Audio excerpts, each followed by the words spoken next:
What's going on, guys? This is Mr. Teej, 66's Movie Reviews. I am Mr. Teej. Today I am joined by Nix Eradicatus. And we just got out of Halloween 2018. There's three movies called Halloween now.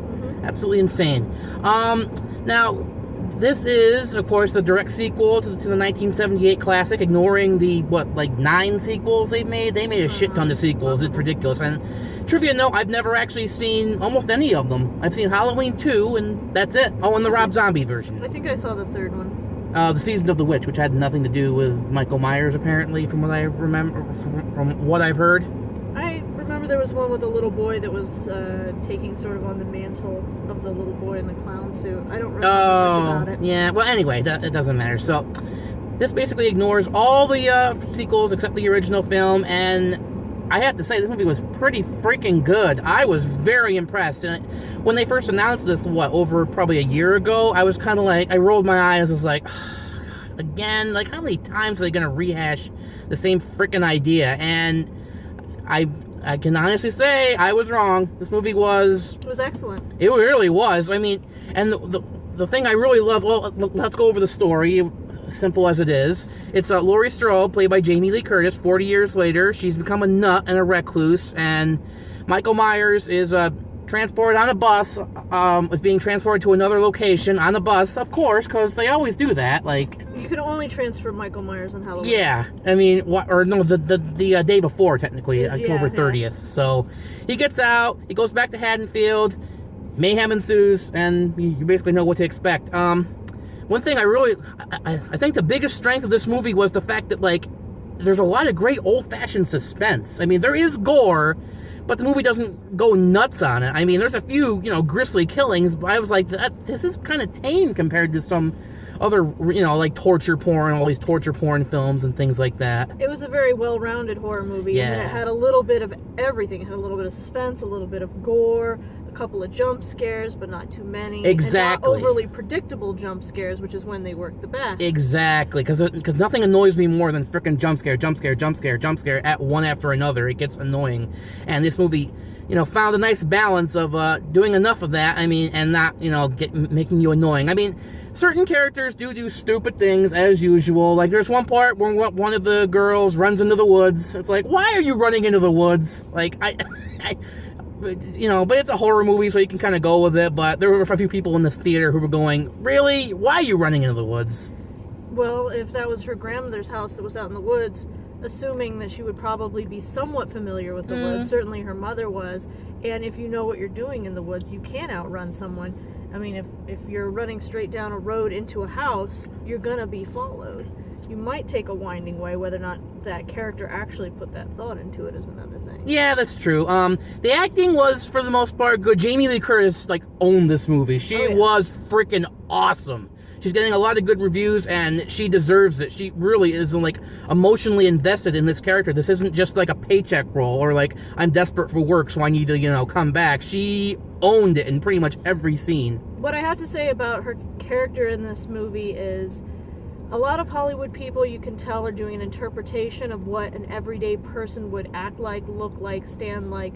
Despite her many years in the industry, she still came off like your aunt. Yeah, she really did. She's completely believable in her character, and she's just so realistic. Yeah, I don't think she's done too much in recent years, and it's really too bad. I hope this gets her more... I don't know if she's ever desperate for work, but I hope this gets her some more work, because she absolutely killed it in this movie.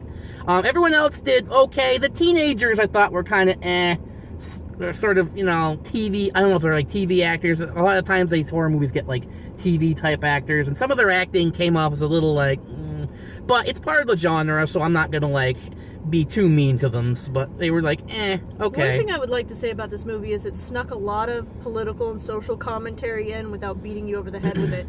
The first thing I noticed was when the kid takes the shotgun and gets out of the truck. Spoiler alert. Oh, yeah, I know what you're talking about. He gets onto the van and panics and shoots the wrong person. Yeah. So you've got the trope of the kid protecting himself with a gun, and because he's a child, he freaks out and shoots an innocent person. And then in the end, the gun doesn't protect him from the actual bad guy. I saw what you did there. I saw that commentary. but it's an apt commentary. And I guess we're going to go into spoilers here, probably. So, Yeah. Spoiler warning for the rest of the video.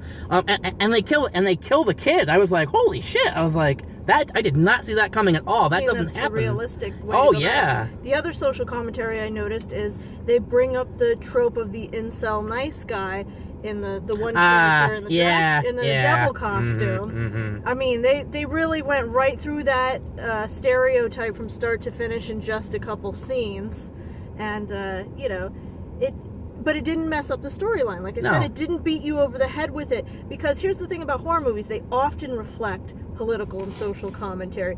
Teenagers have sex and then they get killed. These kind of like you sin and then you die scenarios have always been in horror movies, but they updated them a little bit for what's going on now without making it super obvious. That's very true. Another thing they did very well was there are nods and references to the original Halloween, but it never felt like, oh, look how cute we are. We're doing a homage to the original film. It felt organic, and it never felt like, okay, I get it, because I kind of get tired of that sometimes. It shows uncreativity where people just go, ooh, we're gonna reference the original film, but here they did a pretty damn good job. I was never rolling my eyes. It was a true update in that you could watch the first one and this one back to back, and despite the many years apart, it just seems like a progression in time rather a change in style. And also, I think you could probably never watch the original film and kind of get the story. They do enough of a good job, of explaining what happened. I mean, I don't know who would go into this movie having never seen the original, but it's very possible. I mean, the suspense, especially towards the end, the suspense, it really got unbearable. Like, there's a great sequence where she's going through the house, and it just builds and builds and builds, and you're just like, when is it,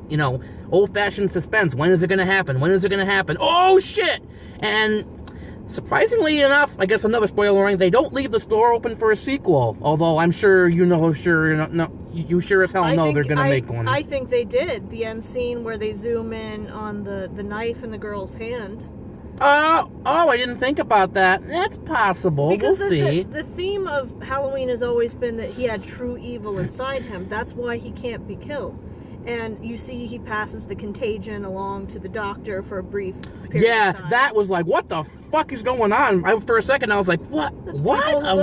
Who are interested in the dark side and get too deep in. I thought he got possessed or something, like literally by Michael Myers for a second. I'm like, wait, what? You had to actually that's go people who confront the abyss and can't get back out.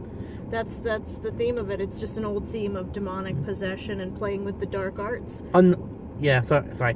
Another thing I love, the fact that you never see Michael Myers' face, even when he doesn't have the mask on. That was awesome. I was like, don't show his face. Don't show his face. And it's extra maddening because everybody else in the movie did get to see it. The characters also. That was only you that don't. That was see awesome. That was good. I was like, because I don't know, because actually the original guy who played Michael Myers, Nick Castle, who is a friend of John Carpenter's, who's gone on to a very successful directing career.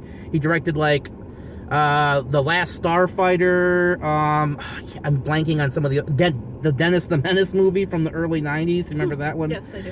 He's gone to be a director, but he played the Shape, or Michael Myers, in the original film, and apparently he's in some scenes.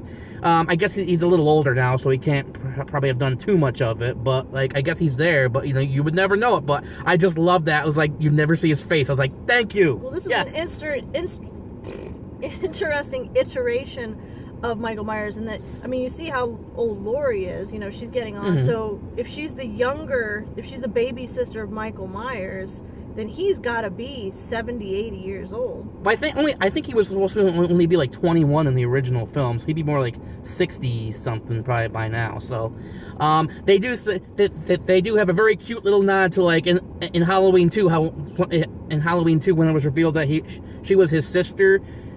There's a nice cute little bit of dialogue where they're like, isn't he the sister? And then one of the teenagers goes, no, that's just something people made up because they thought they were being clever. I was like, that was cute. I guess if you're leaving the sequels out, then there's no longer that connection.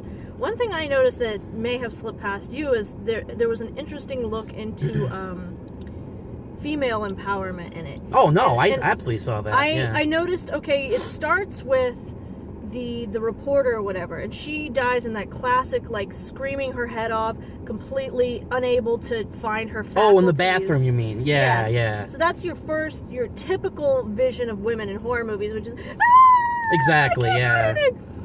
And it sort of plays with a lot of stereotypes, you know, the way Laurie comes off as a nut for most of the movie, but in the end, she's redeemed because she has a plan the whole time. It's just nobody saw it. Whereas I commented at the time, no one listens to the old lady. Yeah. But they should, because she's got it on lock. And then you've got the daughter that, despite all the training and everything, is still pretty much like, giving you the idea that that's the natural state of woman, is to be vulnerable and not to know what to do in that situations. And people like Laurie are an aberration. But what happens when it comes down to it, that moment with the daughter, Yeah. I don't want to spoil it too much, but that was good. But That was good. yeah, I like the fact that even though Laurie is, she's ready, she's still scared. She's still human. She's not like a robot or anything, like just like in the original film. And this is what I was thinking. You know, it's very popular now, and even as a feminist, I have to say I'm bothered by movies like say Atomic Blonde, where you've got one woman who can like beat 10 guys' asses. And it's this idea that female empowerment is a fantasy, that we can represent it in movies, but we're always going to show it as something that could never happen, thereby making it a fantasy situation, like a Wonder Woman. That movie, this Halloween movie showed what real female empowerment is like. You might get your ass kicked, you might fuck up, you might do something stupid, but in the end, your survival instinct is just as strong as the guy next to you. Yes. And wow. I'd never thought about that before, and damn, that's very... I mean, I kind of did, but, like, when you put it like that, hey, that's pretty good. Now, as for flaws in the film, because, no movie's perfect, as I said, some of the teenage acting was a little, Typical. and, yeah, and, it still kind of does, in a lot of ways, follow the standard slasher movie tradition. Like, it's not like a groundbreaking movie. It still follows the formula, but it does the formula exceptionally well. Everyone else and all the other actors, I thought, did a solid job, but Jamie Lee Curtis was the only one that really, like, stood out for me. Like, she owned it. You're on to flaws, and I'm still thinking about pros. The only flaw I had, you said the suspense amped up a lot, but I'll be honest, I disengaged a little bit when we got into the house scene with them going room to room. I zoned out a bit. That was my favorite part. I was, like, on the edge of my seat the whole time. It picked back up quickly, though. Oh. That's what I'll say. Like, there came a point where there was a little bit of dead space, and I sort of had time to, like, mull over different things where it wasn't really grabbing my eye to the screen. And then it picked back up quickly, so I don't think overall that's a huge problem. One thing I would like to say is the gore effects were great. Yeah. Not only were they were creative, they looked great, they looked realistic, and they weren't overdone. Yes, that was the thing I liked. I mean, I like me some gore too, don't get me wrong, but sometimes it can get to the point where you're like, oh, unless it's something like The Evil Dead where, it just becomes so ridiculous. The gas station with the broken jaw. Oh, that was like, ow! And you know what made it good? Well, first of all, it was realistic, but the fact that they didn't do too much of a close-up. It was in the corner of the screen. It was part of a tableau rather than like, look at this! Like your eye was drawn to it almost because your eye wasn't supposed to be drawn. My favorite one is still where he stomps on the guy's head. I was like, ooh! That's pretty classic. Ooh! That was nasty. But so for rating-wise, out of 10, I would give this like an 8.1. I really liked it a lot. There were some flaws. It's not groundbreaking, but for following the slasher formula, it did a damn good job. Give it a solid 8. Okay, so we're about on the same page. There's one last thing about the movie that we have to take note of, and that's the score. Oh yeah, the score was excellent. Apparently composed by John Carpenter himself. He took that classic tune and he bent it a lot of different ways to fit different scenes, and it was fresh every time. And they didn't overuse the original score. Like, it's used in little bursts here and there, but they don't overdo it. So it was good. I think that the pacing of the movie was highly enhanced by the score. I mean, there's a great sequence where, like, the camera follows Michael Myers all around as he's killing people. I'm like, this feels like something John Carpenter would have directed. The part where he's actually going to different houses and, like, killing people, and it's like one unbroken shot. Was great there. It really was. But yes, I would definitely give this a recommendation. They're gonna make a sequel. It's just, obvious, and I'm wondering how they're going to do that, because when you see the end of the movie, you're like, how can they bring him back? But then you realize Michael Myers. Another thing I liked, one other thing, they sort of toy with the idea: is he human? Is he more than human? We're never really exactly sure, you know. I mean, like Jason or like Freddy, you know, it's pretty obvious that they're demonic. I take the view that it really, all these stories, you know, can trace their origins back to demonic possession and messing with demons. I think that Halloween was always a little more clever than some of the other ones because it's, you know, it's stated. Loomis states it. It's never obscured. He's got pure evil inside him. It's only momentarily contained in this body. And in fact, the psychologist tries to like understand it, and it's like there's nothing to understand. It's just pure evil. Like there's not really much else to him. But anyway, we should probably wrap this up. But yes, I would absolutely, from this corner, absolutely recommend. Now you have a YouTube site as well. That you do stuff on. It's Nick's Eradicatus. You can put the link. Of course, I'll do that right here. I've started to put slightly more videos out, so but check them out. Yep, check her out. She's very interesting. Anyway, this is Mr. Teej66 and Nick's Eradicatus. Yes. I was just going to say your name. Anyway, okay. Anyway, so solid recommendation. This is Mr. Teej66, and I will see you next time.